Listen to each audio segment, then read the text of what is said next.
Good afternoon. My name is Heidi Dixon. I'm a chaplain for Lumen Health, and our mission is to light the way and make the most of what is. And this is Sunshine for Your Soul.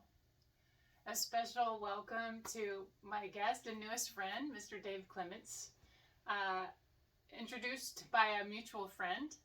And Dave is a photographer and a passionate advocate for Rett syndrome, families, and a cure. So, Dave, I just welcome you to Sunshine for Your Soul, and thank you so much for your hospitality today. And I just invite you to share your heart, which, being here a short time, is obvious that Rett syndrome and pursuing a cure and doing everything within your power to facilitate that is as sure as the blood running through your veins. And so, can you just tell me and us about how Rett syndrome and your awareness of it came into your life, and we'll go from there. Great. Thanks for having me, and you have a great smile, by the way. Thank you. I'm happy to be here to talk a little bit about something that I do have a passion for. I'd like to tell you a story. I'll try to tell it as quickly as possible, but it started at the turn of the millennium. I worked in corporate America. I worked for ExxonMobil as one of their HR managers. And about 3 years before I retired, I decided there was more in life for me than corporate America. At the same time, about 2000, I decided that I wanted to give a gift, a special gift to my wife. It was sheet music of one of my favorite songs. It's called It's Something That We Do. And I wanted the author of that music, Clint Black, to sign it, along with his two musical brothers, Kevin and Brian. And indeed, first Clint, then Brian, and then Kevin signed it. And when I went to visit with Kevin to sign it, he was very gracious. And as I was leaving his office, I said to him, and it's a statement that's really changed my life. I said, Kevin, if I can ever help you with your music, please give me a call. I knew I was retiring. I knew I wanted to be a freelance photographer. And because of my experience in the business world, I thought I could lend him a hand. So that's how the story began. He took my card. About 3 weeks later, he called me and said, Dave, if you're serious about helping me, I could use the help. I can't pay you a lot of money, but I can use the help. So we started working together, and we bonded fairly quickly. And I know I enjoyed his company. I guess he enjoyed mine as well. But certainly at the time, I had no idea that he had children. He has two boys, and he had a daughter who was the oldest of three. And I want to move to that part of the story when I found out that his daughter was gravely ill, and subsequently she died. Her name was Courtney Black. She died in 2003, and she died from a very rare disorder called Rett syndrome. And Rett syndrome is really why we are here talking today.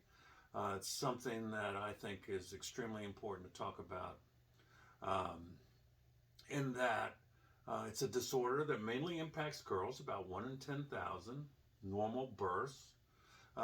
These girls develop normally up to the age of 12 to 18 months, and then they start regressing. And I don't want to miss the point that some children that have Rett syndrome are boys, but most of the time they are girls. They develop normally. When they get to about 12 to 18 months, as was the case with Courtney, they start regressing back towards infancy. They lose their ability to talk. So if they're saying, hey mom, hey dad, I love you, they're not saying that much after they've been diagnosed with Rett. Most of them can't walk. Many of them have a lot of hand wringing, and many of them have eating disorders, and they're very susceptible to seizures. Was the case with Courtney. Sadly, she died from Rett syndrome. That was in 2003. She was born in 1987, so you can do the math, but she died way too young. And she died from complications from Rett. It was at that point in time she was buried on March 9th, 2003 in Houston, Texas. It's a day that changed my life. And I don't want to be cute about it, but my wife Kathy and I were invited to the funeral, and we didn't know the Black family all that well at the time.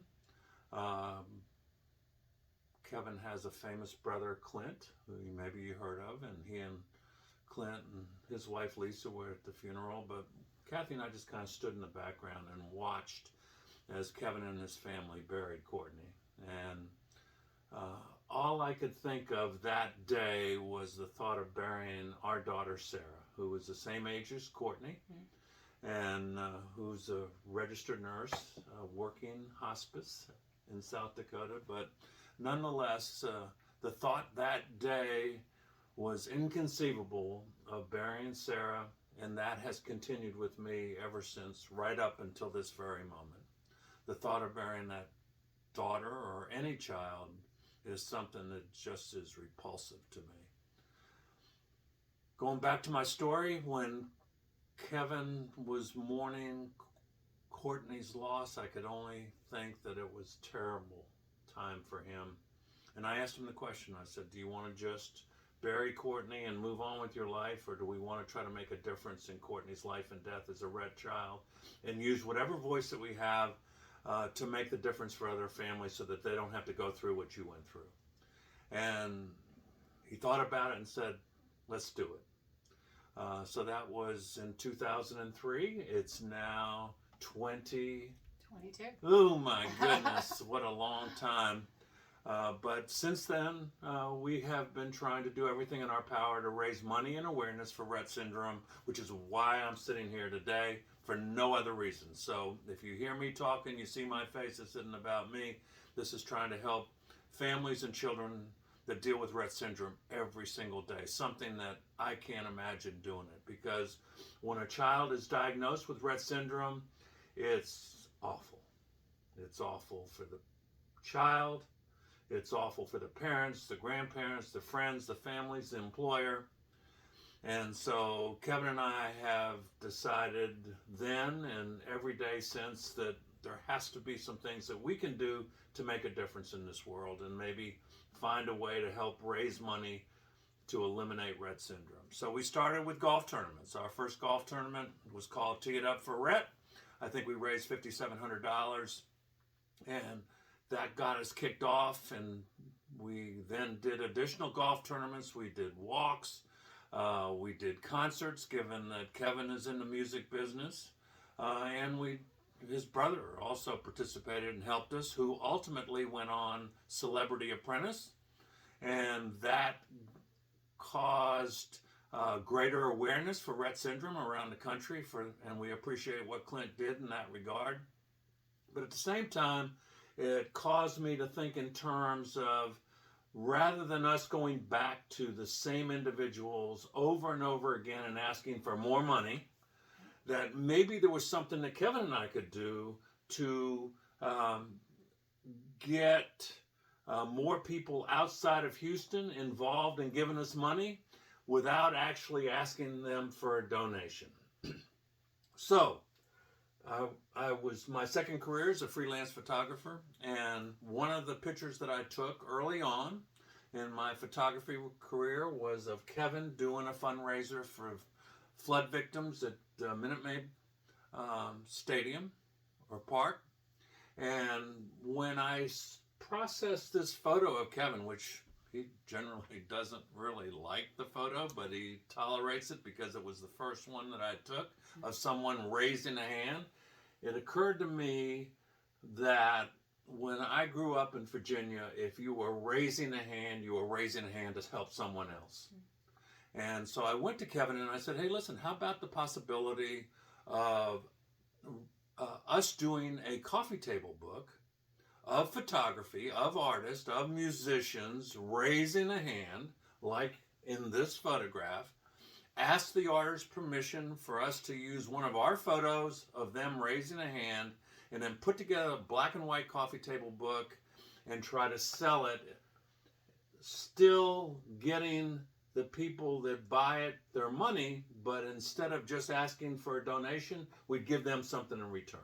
So that's a long way of getting to the fact that we did this book called Raising a Hand, which is of artists like George Strait, like Clint Black, Willie Nelson, Paul McCartney, all of the people that you see on the cover of this black book, 206 in total, all agreed to raise a hand by agreeing to let us use one of our photos of them in this book.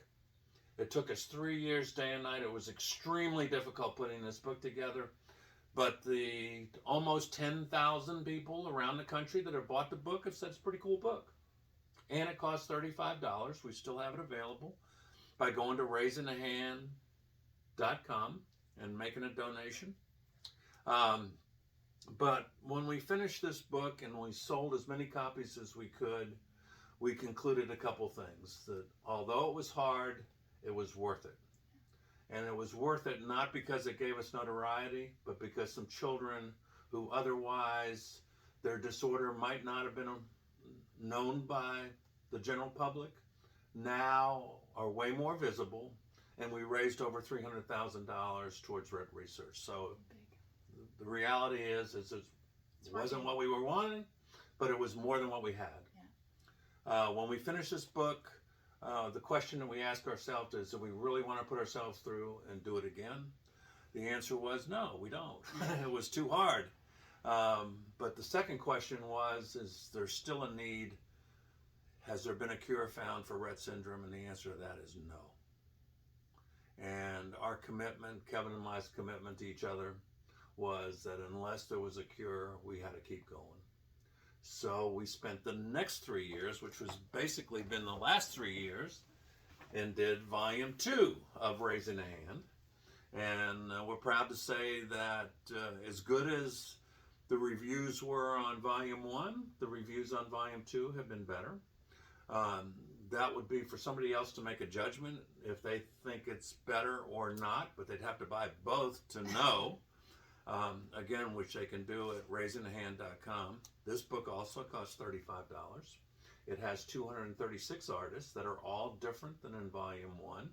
Certainly we learned from volume 1, and we wrote a little bit about our learnings from doing a book in a section that Kevin suggested so that we would make volume 1 and 2 a little bit different. It's called Behind the Lens with Dave Clements and Kevin Black, and they're kind of the stories around creating the book. Yeah. And the photographs, and people that have purchased volume 2, and we've sold over 1,000 copies. We still have several thousand more to buy, so please don't hesitate to go buy this book.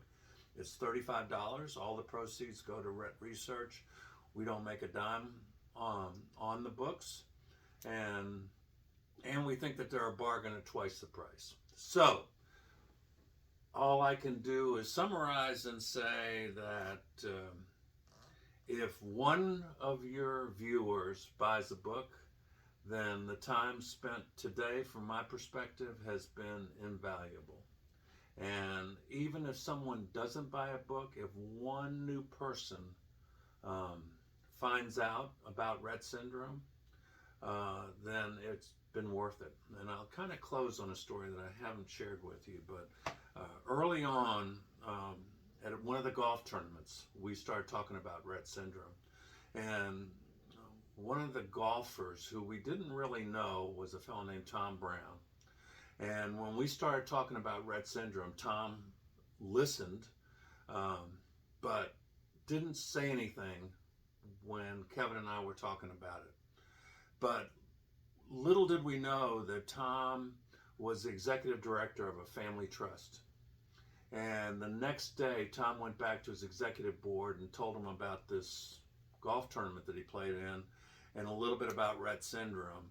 And that family trust ended up donating $250,000 a year for several years to Texas Children's Hospital, earmarked for Rett research. So if there is another Tom Brown out there in your audience, or Thomasina Brown, we don't care. We wouldn't discriminate based on gender, for sure. But please, if there's anyone that you know that might be in a position to either buy a book or to make a contribution to Rett, that would be terrific. And whether it goes to raisingaHand.com, which is our website, and we are 501c3, or if it goes to the International Rett Syndrome Foundation, it doesn't matter, because all of our money ultimately goes to them, because they're the ones that know how to best invest it for research. So I spent 15 minutes telling a story, and I thank you so much for raising a hand for these girls.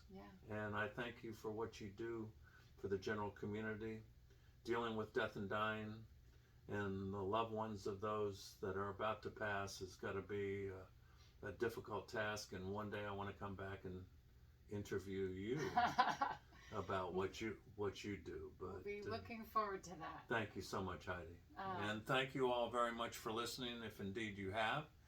And I hope that you can find in your heart the time and energy to go to our website and perhaps buy a copy of the book. And it's easy to buy volume 2 because that's what's for sale now. But if you make an additional contribution of $50, I'll know to send you both volume 1 and volume 2. So good to know. Thank you. We'll post that link when we post this. I received that book, was gifted that book when we interviewed Dr. Clifford Fry and had his daughter Ashley on our video, Teacher of Love. If you go back through the Illumin Health Facebook feed, Teacher of Love, and Ashley actually makes her presence there, and Dr. Fry sings a song that he wrote to her in that video. So that's when I was really introduced to Rett syndrome, and Dr. Fry gave me the Raising a Hand Volume 2, and it's been really fun to look through and listen to new artists, many I've never heard of, so that's been really fun. And then that's what led to our meeting here today. And we love Ashley, by the way. And we like Clifford and Judy, her parents, but Ashley's the real deal, and she's a beautiful young lady with Rett syndrome. Yes. And so you can go back and check that video out if you'd like. I realize now, after learning about Rett syndrome, that we at Illumin Health had a young woman with Rett syndrome who was on our service for a short time and passed away. And so I contacted her mom this morning and said, hey, we're going to be talking about Rett syndrome on our video today. Would you like for your daughter to be remembered and honored during our time together? And this is what she said. Good morning. Thank you so much for reaching out. I would be so honored to have Kristen mentioned. She was an amazing warrior. She was so feisty and spunky that she earned the nickname Tazzy K as a child. And even as her body weakened and failed, her Tazzy spirit remained intact until the end. I was so blessed and honored to have been the one chosen to be her mom. She is my eternal heartbeat. And I want to show you their picture there. There's Kristen and her mom. So we thank her mom for letting us share her with you. There are many names and faces. And she is ours. Wow. So I was hoping that Kevin Black could be with us today because he also wrote a song about his daughter Courtney, and A Tear for You. And it's a beautiful song. You can listen to it on Spotify. But he's not here, and I couldn't think of any other song that would even come close, so I wrote one of my own. And per normal Heidi style, I wrote it yesterday. And we'll play it like a kindergartner. But it is from the heart, and really it's with thought of Ashley and the Fry family, and Courtney and Kevin Black and their family, and Kristen and her family, and everybody who's been touched by Rett syndrome and who know, and who've been affected by the love that can only come from loving someone who can't speak for themselves and who loves you unconditionally. So this song, we didn't talk about this, but very often boys and girls primarily are called silent angels who have Rett syndrome. Correct, because they can't speak They can't speak. other than with their eyes. Yeah. And so this song is called Silent Angels. And I think I'm going to put this right here with my kindergarten music stand. And I hope I can get through it because it already means something to me and it's only a day old. You ever seen a silent angel? Or heard what she might say? Her smile says, I sure do love you. Not just for today.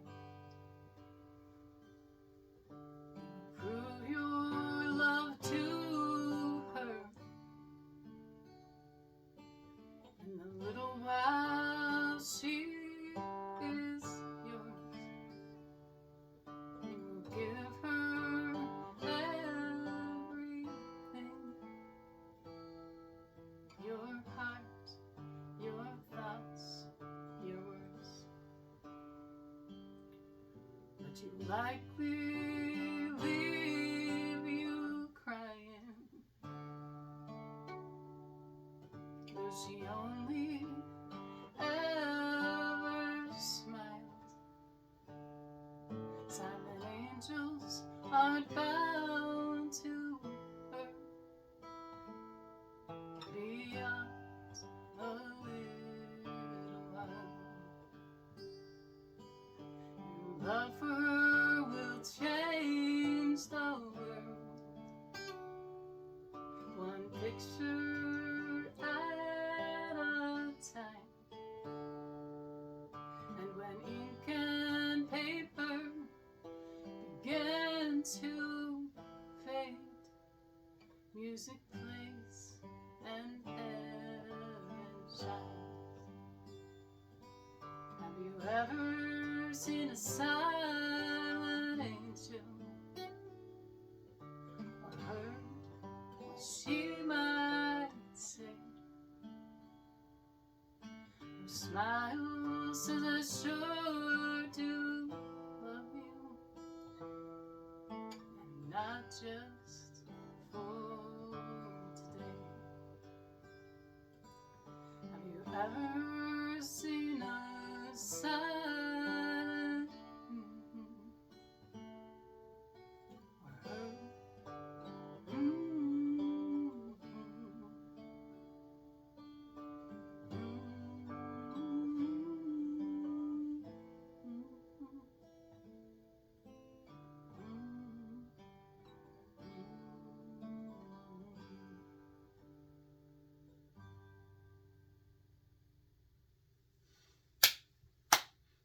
Beautiful. Thank you. Thank you for what you're doing on behalf of Rett syndrome and all who know. We thank you for joining us today, and we pray that God will be with you and your families and all whom you love. Hope you'll raise a hand. Raise a hand. Bye-bye.